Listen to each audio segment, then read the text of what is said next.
I'm Dr. Julia Shaw, and I'm a criminal psychologist who specializes in what are called false memories. So memories of things that never actually happened. And in particular, I work with police and investigations interviewing witnesses about what are called important emotional events.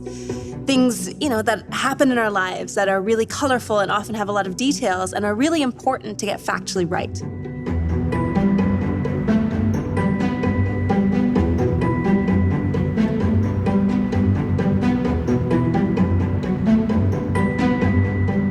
I think for years I assumed that my work was only applicable to criminal justice settings because that was sort of bred into me through my academic background.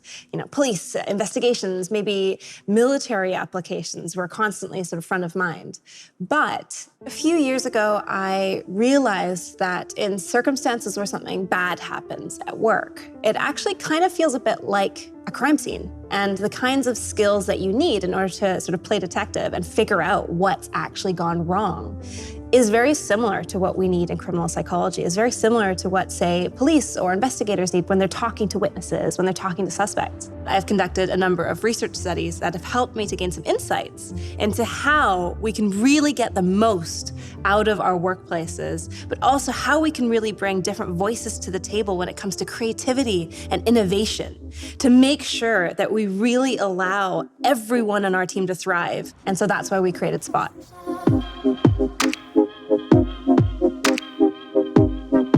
So Spot is an artificial intelligence that we created to basically conduct the perfect memory interview.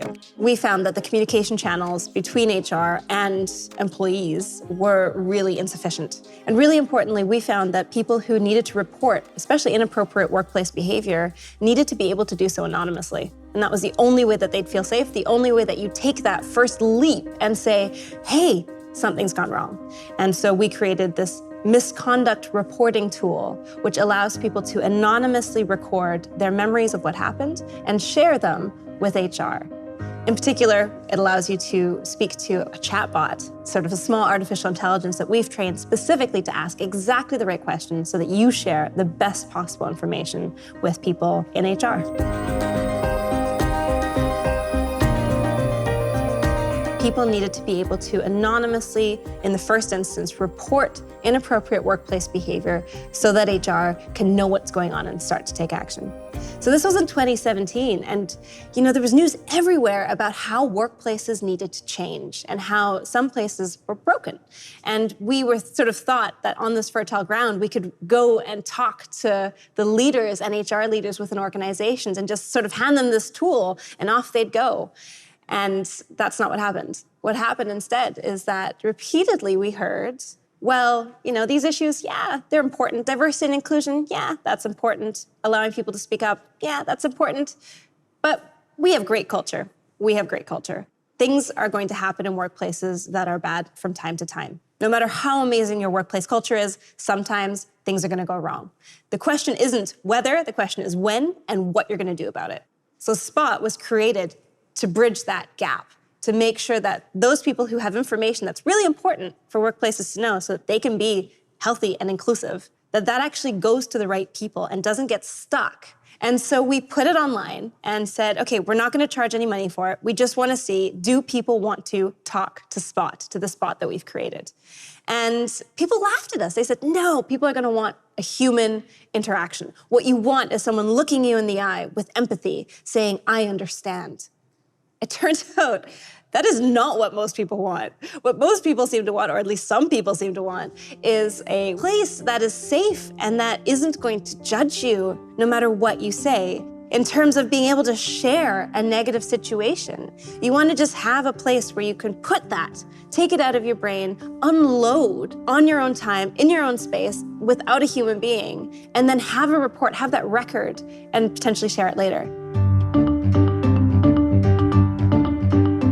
People sometimes assume that if they have the need for an artificial intelligence, for example, to help with HR conversations, that somehow shows that they're inadequate. And I think that is completely the wrong way to look at it. we could train this artificial intelligence to ask the best possible follow-up questions. So you're not creating an artificial intelligence to replicate human beings. You're creating an artificial intelligence specifically to do something that humans are bad at. Humans are bad at having important conversations about difficult topics. And I don't mean that in terms of empathy. Of course, empathy is important. But I mean it in terms of we often ask the wrong questions. We don't record things when we should. And tools like this are disproportionately going to benefit people who are at a disadvantage in an organization. It might be that you're the only woman at your organization, you're the only person of color at your organization, you're the only person with a particular disability. Now, those kinds of individuals are more likely to feel isolated, more likely to feel like it's even harder to have those conversations when things go wrong. You know, that communication needs to be open. You need to be hearing and empowering and giving a voice to people who are often denied one. So recently, my research team and I looked into a use case that we hadn't seen explored properly before, which is people who witness inappropriate workplace behavior rather than the people who experience it. And so how do we build a social we rather than a social me? And that, psychologically speaking, is something we've seen time and time and time again, is what you need to do in an organization is to build a shared social identity. Is this idea that we help each other, we protect each other, and then to actually live those values. And when you live those values, people bring their whole selves to work. One of the things that we did at Spot is very early on, we hired someone to make sure that our imaging, so the visual language that we were using, was going to appeal to a broad range of people. And so our graphic designer, Micah, came up with a wonderful sort of alternative to the classical body shapes that are typically used to represent humans, and basically turned them upside down, combining male and female traits to create a gender non-conforming character. And so at least on the sort of first look, you can't identify, is this a woman? Is this a man? And what ethnicity is this person? Or what other characteristics might identify this person? And so on purpose, Micah designed a number of characters that are shown to represent the emotions that we're trying to capture, trying to represent communication, trying to represent this, desire to make sure that people feel safe and included and have solid foundations to them. And that is what went into informing the design.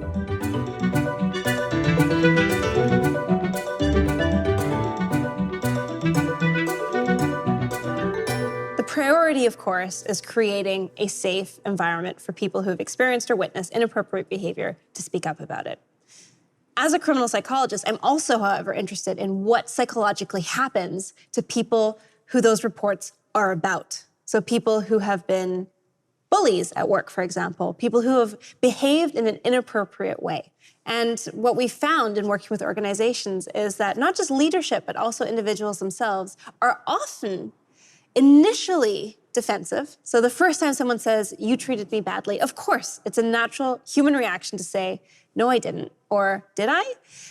But then the second step, and we see this most of the time, frankly, is people go, I had no idea. Thank you for telling me about that. And they start to reevaluate the other situations that are similar, the other situations where maybe they also made mistakes, and how going forward, they need to try and be better. People are going to say and do things that are inappropriate, and that doesn't mean you should fire everybody. What it means is that you should say, come here, let us help you, let us train you, let us teach you, let's learn together, grow together, and become a much stronger unit, become this shared social identity. Based on my research, here are some practical things that you can do immediately to make your workplaces more inclusive and diverse. One of them is to make sure that you enable and encourage communication. So tell people that you actually want to hear when things go right and also when things go wrong. Make sure that you have anonymous, safe online reporting tools or other tools available that allow people to speak up when they're ready in their own time safely. Make sure that you train yourself and train others, because the conversations around how we talk about one another, how we talk about things like gender and pronouns and all the many different ways in which we can describe human beings are constantly evolving. Make sure that you train yourself and others to keep abreast of developments and the conversation about protected characteristics and classes, because really what you want to do is understand where people are coming from and psychologically why the things that you say and do have a particular effect. Try to mobilize witnesses in your communication around this kind of stuff. Also make sure that you don't just ask people to speak up who are themselves directly affected, but make it a we, not a me situation. Make sure that we together are watching out for each other and that all of us are making sure that we create a safe environment. By really giving people a voice in your organization, you can build an organization that allows diversity and inclusion and creativity and innovation to flourish.